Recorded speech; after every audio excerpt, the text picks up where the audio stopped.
വത്തിക്കാനിലെ cysteine ചാപ്പലിന് മുകളിൽ ആ ചരിത്ര പ്രസിദ്ധമായിട്ടുള്ള ആ ഒരു ചിമിനി ഇന്ന് സ്ഥാപിക്കപ്പെട്ട് കഴിഞ്ഞു. നമുക്ക് ഏറ്റവും പ്രധാനമായും പറയേണ്ട ഒരു കാര്യമുണ്ട്. ഈ മെയ് മാസം 7-ാം തീയതി ആരംഭിക്കുന്ന ആ ഒരു കോൺക്ലേവ് എന്ന് പറയുന്നത് സഭയുടെ ചരിത്രത്തിലെ ഏറ്റവും ഒരു ഡൈവേഴ്സ് ആയിട്ടുള്ള ഏറ്റവും വലിയൊരു കോൺക്ലേവ് ആയിരിക്കും എന്ന് നമുക്ക് one of the largest conclave ആയിരിക്കും എന്ന് നമുക്ക് പറയാൻ സാധിക്കും. കാരണം 133ഓളം കാർഡിനൽസ് ആണ് ഇത്തവണത്തെ കോൺക്ലേവിൽ പങ്കെടുക്കുന്നത്.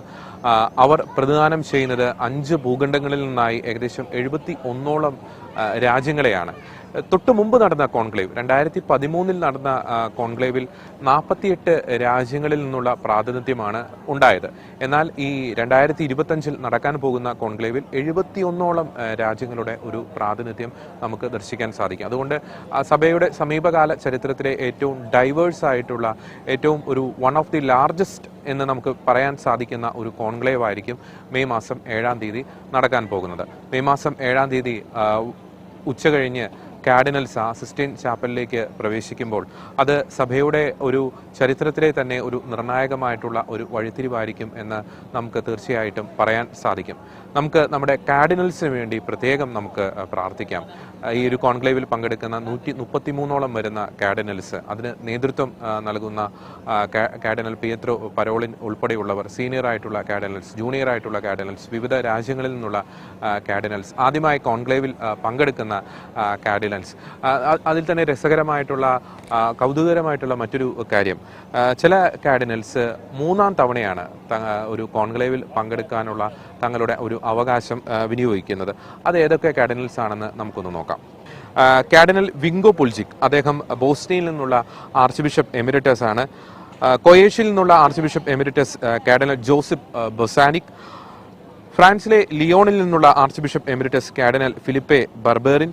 കാർഡിനൽ പീറ്റർ ടക്സൺ, അദ്ദേഹം പൊന്തിഫിക്കൽ അക്കാഡമി ഓഫ് സയൻസസിന്റെ ചാൻസലറാണ്. കാർഡിനൽ പീറ്റർ എർദോ, അദ്ദേഹം ഹംഗറി ബുഡാപെസ്റ്റിലെ ആർച്ച് ബിഷപ്പാണ്. ഇവരിൽ cardinal Bozanic, cardinal Barbarin, cardinal Turkson, cardinal Erdo എന്നിവർ 2003 കാർഡിനൽ കൺസിസ്റ്ററിയിൽ കർദിനാൾ പദവിയിലേക്ക് ഉയർത്തപ്പെട്ടവരാണ്. ജോൺ പോൾ രണ്ടാമൻ മാർപ്പാപ്പയാണ് ഇവരെ കർദിനാൾ പദവിയിലേക്ക് ഉയർത്തിയത്. ഇങ്ങനെ നാം നോക്കുമ്പോൾ നിരവധി കൗതുകകരമായിട്ടുള്ള രസകരമായിട്ടുള്ള നിരവധി വസ്തുതകൾ നമുക്ക് ഇത്തവണത്തെ കോൺക്ലേവിൽ നമുക്ക് കാണാൻ സാധിക്കും. ഇത്തവണത്തെ കോൺക്ലേവിൽ പങ്കെടുക്കുന്ന ജൂനിയർ ആയിട്ടുള്ള കാർഡിനൽ എന്ന് പറയുന്നത് ഓസ്ട്രേലിയയിൽ നിന്നുള്ള കാർഡിനൽ ബൈചുക് ആണ്. അദ്ദേഹം യുക്രൈനിയൻ ഗ്രീക്ക് കത്തോലിക്ക സഭയാണ് പ്രതിദാനം ചെയ്യുന്നത്.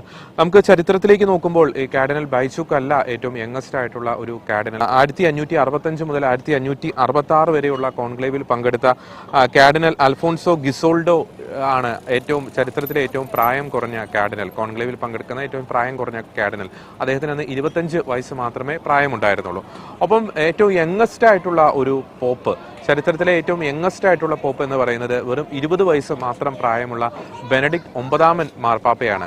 അദ്ദേഹം മാർപ്പാപ്പയായി തെരഞ്ഞെടുക്കപ്പെട്ടത് 1032 ഇങ്ങനെ നമ്മൾ 2000 വർഷത്തെ കത്തോലിക്ക സഭയുടെ ഒരു ചരിത്രം എടുത്ത് നോക്കുമ്പോൾ കൗതുകകരമായിട്ടുള്ള രസകരമായിട്ടുള്ള നിരവധി വാർത്തകൾ, നിരവധി വിശേഷങ്ങൾ, നിരവധി ഫാക്ട്സ് നമുക്ക് അറിയാൻ സാധിക്കും, നമുക്ക് കാണാൻ സാധിക്കും.